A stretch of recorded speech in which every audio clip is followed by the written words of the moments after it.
Could Republicans take back control of the House in 2020? The Trump and GOP campaign war chest looking pretty big as those races are getting serious, and we're getting into crunch time here. But for the House specifically, do we have a real shot of retaking it for the Republicans? I want to bring somebody in who is on the front lines of this battle, and he's been on the front lines of many other battles at that. Sean Parnell, former Army Ranger, combat veteran from Afghanistan, author of the best-selling book Outlaw Platoon, and, of course, running for a congressional seat in the great state of Pennsylvania. Sean, my man, great to have you back. Hey, man. Good to be back. So let's start with this. You're seeing this from the level of somebody who's trying to take, what is it, PA-17, is that right? Yeah, correct. That's pretty good off the top of my head, I'm not going to lie. PA-17, you're trying to take out Connor Lamb, and who's really just the poor man's Sean Parnell, who also happens to be a lib. And the reality here is this is going to be a major contest, even though it's just one congressional seat, because of what it is. It's kind of a bellwether for much of the rest of the congressional races in the country and contested areas. First off, how do you see Republicans looking in general when it comes to taking back majority this fall? How are you feeling about that? What are you hearing from your fellow candidates? Well, I think we're going to do it. I have never seen motivation this high. I have never seen people on the Republican side, independent side, and Democratic side, by the way, Buck, this excited to vote for President Trump. PA-17 is my district, as you mentioned, in Beaver County. That entire county is in my district. And I was at a sportsman club with about 150 people, the vast majority of whom were Democrats, and they were wearing MAGA hats. And they were voting for me because they feel betrayed by the Democratic Party, which in this day and age doesn't really have a soul. I mean, there's a massive fracture in the Democratic Party in Western Pennsylvania, and I think nationally as well, between the socialists and pro-life, pro-gun union Democrats, who the socialists would put out of work with a stroke of a pen. And those people, by and large, their eyes are opened. And, while I don't think that they're going to be switching their registration from Democrat to Republican anytime soon, they're all proud union Democrats, legacy Democrats. They will vote for me, and they will vote for President Trump. And, I mean, look, with the Allegheny County Lincoln dinner, we typically get good attendance. This year, we had the best attendance in the history of the dinner. We had over 500 people come out to our dinner in Allegheny County, which is ground zero for the war for the White House and the war to flip the House here in Western Pennsylvania. So have you already had Vice President Pence out there stumping for you? And also, I'm assuming the president's going to have to stop by. Does Air Force One fit in your backyard, man? How's that going to go? Well, yes, Vice President came out to PA-17 out to Beaver County to do a rally with me, which is crazy in early, because I'm just a kid. I'm a Western PA guy, a blue collar guy, carried a gun in Afghanistan, write books for a living. I mean, I've known you for a long time, Buck. This is crazy that the vice president and the president are going to be coming out here to PA-17 often. We're hearing whispers that the president might be out here in the next month. It's kind of an unbelievable thing, and it's funny, and I haven't talked about this publicly, but the vice president was out here, and I took my kids out of school. I gave them a half day of school for the rally, and, it went a little long. The vice president was amazing and gave my family a ton of time, and I asked the vice president jokingly, can you write my kids letters, excuse letters for school? And he did. It was the coolest thing ever. Vice President Pence wrote excuse letters for your kids? That's amazing. Yes. He's just a great human being. And, I just real quick, man, when I interviewed him, I interviewed him on my mother's birthday. My mom is the greatest mom in the world. And I asked him, could you just do a quick video birthday message for my mom? And I never do that, but my mom loves America, and she's a Trump supporter, and he did a really nice video for her, and he didn't miss a beat too. I didn't have staffers come over in a flurry I don't know if he has got time for this or whatever. He took the phone out of my hand, big smile, made this nice video for my mom, gave it back to me. I'm like, this is why people like this guy. You are exactly right, man. And this is why people like the president as well. The spirit at his rallies, and when the vice president came, these are good people. They care about America. They give people their time. They shake hands. They talk to people. They build relationships. And, more importantly, like you said, your mom loves America. The general sentiment from Trump supporters, both independent, Democrat, and Republican, are that the president and the vice president in this administration puts America first and, loves our country.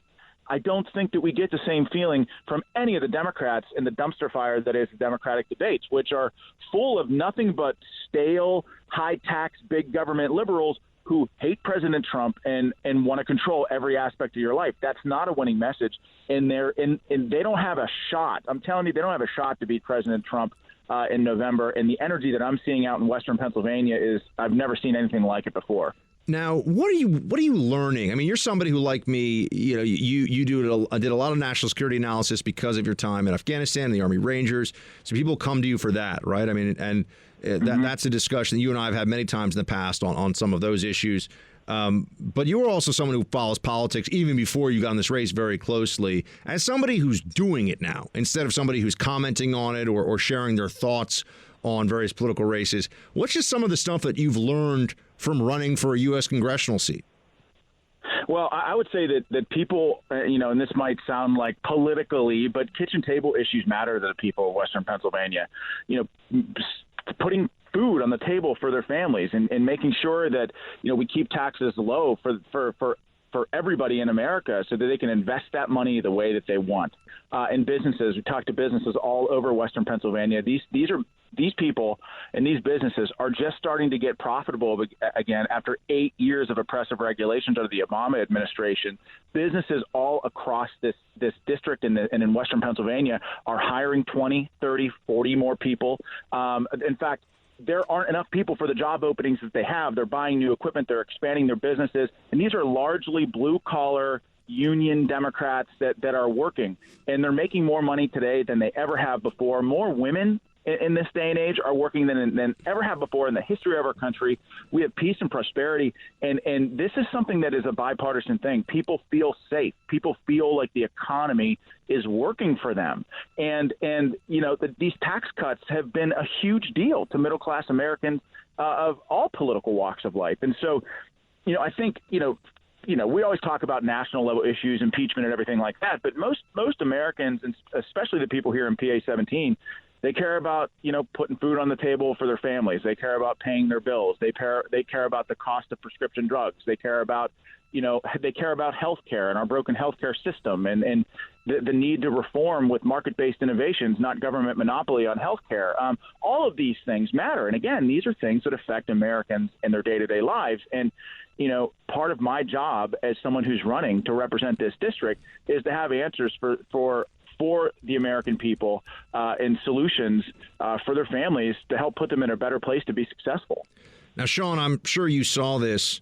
New York Times published an editorial, What We, the Taliban, Want, from Sirajuddin Haqqani, one of the Haqqanis, one of the bad guys, one of the guys whose fighters, whose terrorists you fought against. And the editorial is about what the Taliban perspective is on the Trump administration's peace negotiations to end this war. What do you think about all this? I mean, what do you think about this move to get our guys out finally and have some deal in place? Let's be honest, it's a deal with the Taliban. Yeah, and let me tell you, we fought the Haqqani network almost exclusively in eastern Afghanistan for 16 months, Buck. Siraj Haqqani, when we were there, took the mantle of the Haqqani network from Juladdin Haqqani. Now, Juladdin Haqqani was Mujahideen, fought the Russians, was a moderate, was not pro-Western, but understood Western values and was someone that you could possibly negotiate with. Siraj Haqqani is not. He is a radical Islamic extremist to the core. He tortured and kidnapped children. He targeted civilians. He blew up schools. Nothing that he says in that article can be relied upon. And, a peace negotiation with a terrorist like Siraj Haqqani is not worth the paper that it's printed on. Now I will say I want to get out of Afghanistan more than most people. I know what it means to sacrifice blood and treasure in Afghanistan because I've done it myself. But, and I think the Trump administration in large part is on the right track with regards to the large-scale military strategy. We can do more in Afghanistan with less. and a shift from counterinsurgency, which means, when you hear the president talk about we're in every village, patrolling every village, that doesn't work. He's talking about counterinsurgency. It doesn't work. It worked in Iraq, but it won't work in Afghanistan. So I think a shift from counterinsurgency to a counter-terror strategy where you have special forces on the ground, going after high-value targets, keeping the enemy on their toes, going after the worst of the worst, is a good thing. It keeps Afghanistan from going back to being a petri dish for terrorists. But none of that really matters if the government in Afghanistan is openly hostile to U.S. troops. That won't be possible with the people like Siraj Haqqani, having a voice in the political future of Afghanistan. So I'm very concerned about the way ahead. I'll just say I wish there was a way forward with the peace deal, but I'm certainly not optimistic about what's on paper right now. And Sean, before we let you go, what are some of the, switching back to politics here for a moment, some of the events either coming up or just some of the dates and milestones between now and Election Day that your campaign is going to be hitting? Well, oh my gosh, here's the deal, Buck. We go everywhere. We do 5 events a day. We wake up at 6 in the morning. We meet with people. We shake hands. We build relationships, and we're building coalitions. Tonight we're going to do a fraternal order of police. It's what they call like a gold card dinner, and we're going to go honor our first responders and their families tonight as they get out and retire from the police. And then we're just going to be running and gunning all weekend, man. And, our primary is April 28th, but I don't really have a serious primary opponent, so we're focused on the general. We're focused on, giving the people of PA 17 a voice and making sure that we flip the House, make Kevin McCarthy the speaker, and get President Trump back in the White House so we can continue this unbelievable economic boom that we've got in this country right now. Now I got to put you on the spot, Sean Parnell. What food should the good people of Western Pennsylvania be best known for? What food? Oh my gosh, man! Well, of course it's our Permane sandwich, right? The one with the coleslaw and the French fries and all that stuff. Yeah, that's what people come to one. They always trek to Permane's to get themselves a Permane sandwich. Have you ever had one? I've never even heard of one, so I got to come out. When am I getting invited out to Western PA for a Permane sandwich? Hey, if the president comes out in a month, come out to the rally. Heck yeah, you let me know. The Permane sandwich is on me if you come out for the rally. All right, I'll pull out the middle because I can't eat the gluten. But Sean Parnell, you're a real man who eats gluten. He's hopefully going to be the next congressman from PA 17, everybody. Sean Parnell, Army Ranger. Go check out Outlaw Platoon. Unlike a lot of other people that talk about their friends' books, I read every page of it. It's excellent. You can get it on Amazon. And also, if you're in the West, we got a great audience in the Harrisburg area of this show. So I know that's not in your zone, but it probably extends close enough to your zone that we got listeners out there. Go help out my man, Sean Parnell. Go eat some barbecue with him. Sean, good luck. We'll talk to you soon. All right. Thanks, Buck. Talk to you later.